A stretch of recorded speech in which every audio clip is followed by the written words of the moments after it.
ஆபீஸில் 9 நாட்களில் ரூபாய் 7,000 கோடி வசூல். உலக சினிமாவையே அதிரவிடும் ஒரு திரைப்படம் நே ஜா 2. ஜனவரி 29 அன்று வெளியான நீ ஜா 2 படம் வெறும் 7 நாட்களில் சாதனை படைத்தது என்பதை அறிந்தால் நீங்கள் ஆச்சரியப்படுவீர்கள்.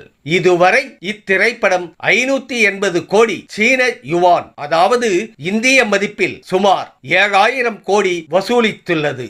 சந்திர புத்தாண்டு விடுமுறை முன்னிட்டு வெளியான இப்படம் அனைத்து பாக்ஸ் ஆபீஸ் சாதனைகளையும் முறியடித்து தினம் புதிய ரெக்கார்டுகளை படைத்து வருகிறது. இத்திரைப்படம் வெளியான முதல் நாளே ரூபாய் 500 கோடி அளவுக்கு வசூலித்தது.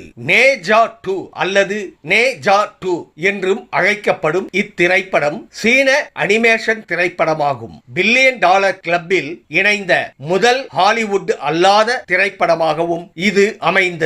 இதன் மூலம் புஷ்பா 2